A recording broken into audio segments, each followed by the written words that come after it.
வணக்கம் மக்களே. இப்போ புறாக்கு வர்ற அம்மை நோயும் அதுக்கான சொல்யூஷன் தான் நம்ம பார்க்க போகிறோம். நம்ம சீராஸ் ஃபீமேலுக்கு தான் வந்திருக்கு. அது மூக்குலேயும் கால்லையும் பாருங்கள் அம்மை வந்திருக்கு. ஸோ அம்மைனா நமக்கு வர்ற மாதிரி வைரஸ்னால் வர்றதில்ல. இது வந்து மெயினாக ஃபஸ்ட்டு கொசு கடி தான் ரீசன். கொசு கடிச்சிச்சினாலே வந்துடும். நம்ம கூட்டில் கேட்கவே வேண்டாம், தாறுமாறாக கடிக்கும். அதுவும் குஞ்சு புறாலாம் பொரிச்சிச்சின்னா கண்டிப்பாக வரும். நம்ம கூட்டில் எந்த சிக்ஸ் பொரிச்சாலும் கண்டிப்பாக வரும். பட் அதுக்கான நெட்டு அடிக்கலாம் அப்படிங்கிறதான் யோசிச்சுட்ருக்கேன், பார்ப்போம். இங்கே பாருங்கள் காலில் இருக்கா, அதே மாதிரி மூக்குலேயும் ஒன்று இருந்துச்சு. சார் நான் மூக்கில் உள்ளதை ஃபஸ்ட்டே பார்த்தேன், அது ஏதோ ஒன்று சொல்லி விட்டுட்டேன். பட் காலை பார்த்தோன்னா சரி ட்ரீட்மெண்ட் கொடுத்தே ஆகணும் அப்படின்னு சொல்லிட்டு ட்ரீட்மெண்ட்டுக்கு ரெடி ஆகிடுச்சு. அதுக்கு என்னென்னா ஒன்றும் இல்லை, நாட்டு மருந்து தான். ஒருவேளை யாருக்குன்னா இங்கிலீஷ் மெடிசன் தெரிஞ்சாலும் கமெண்ட் பண்ணுங்கள். அவங்க நாட்டு மருந்து என்ன பண்ணணுன்னா, சுத்தமான நீம் ஆயில் எடுத்துக்கோங்க, வேப்ப எண்ணெய். அதே மாதிரி கொஞ்சோல சூடம், நம்ம வீட்டில் சாமிக்கு வச்சிருப்போம்ல அந்த சூடம் இருந்தாலே போதும். நார்மல் சூடம் தான், பச்சை கற்பூரம் எடுத்துடாதீங்க.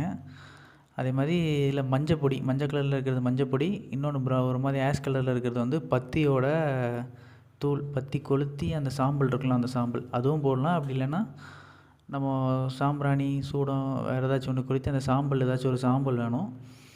ஸோ இது எல்லாத்தையும் ஒன்றா கலக்கணும், அவ்வளோதான் மேட்ரு. இப்போ அந்த மஞ்சப்பொடியும் இதையும் வச்சது ஃபஸ்ட்டு கொட்டியாச்சு.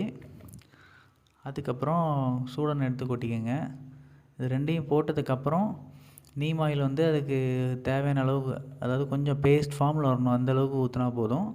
ஸோ ஊற்றி நல்லா மிக்ஸ் பண்ணி வச்சுருங்க. நைட்டு ஃபுல்லாக வச்சிட்டிங்கன்னா எப்படி நல்லா ஊறிடும்.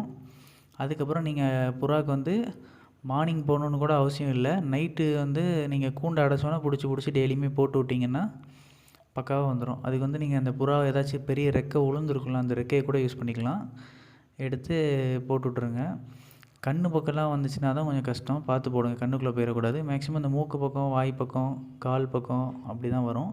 ஸோ அந்த மாதிரி வந்துச்சுன்னா அந்த இடத்துலலாம் நைட்டு போட்டு விட்டிங்கன்னா மேக்ஸிமம் ஒரு 2 வீக்ஸ்க்குள்ளே எப்படியும் சரியாயிடும். மினிமம் வந்து 3 டேஸ்லேயே அந்த மூக்கில் உள்ளதெல்லாம் எனக்கு விழுந்துருச்சு அந்த புறாவுக்கு. காலில் உள்ளது தான் இப்போ காஞ்சிட்ருக்கு. அது கொஞ்சம் பயங்கரமாக வந்திருக்கு, பெருசாக வந்திருக்கிறதுனால கொஞ்சம் டைம் எடுக்கும். மற்றபடி 1, 2 அப்படி சிறுசாக வந்துச்சுன்னா குயிக்காக வளர்ந்துடும். அங்கே மூக்கை பாருங்கள், காஞ்சி விழுந்துருச்சா. ஸோ அப்படி விழுந்து பக்காவாயிரும். காலில் உள்ளது வந்து கொஞ்சம் டைம் எடுக்கும். ஸோ அது மட்டும் சடக்கால் இருக்கிறனால கொஞ்சம் டிஸ்டர்பன்ஸாக இருக்குது. அப்படி இல்லைன்னா டேரெக்டாக அப்ளை ஆகிருக்கும். ஓகே மக்களே, இதை ட்ரை பண்ணி பாருங்கள், கன்ஃபார்மாக ஓகே ஆகும். மேக்ஸிமம் புறா கூட்டில் வந்து கொசு கடிக்காத மாதிரி பார்த்துக்கோங்க. அப்படி கடிச்சிச்சின்னா கன்ஃபார்மாக இப்படி வரும். அது சிக்ஸுக்கெலாம் 100% வரும் கொசு கடித்தா. ஓகே மக்களே, தேங்க்யூ ஃபார் வாட்சிங்.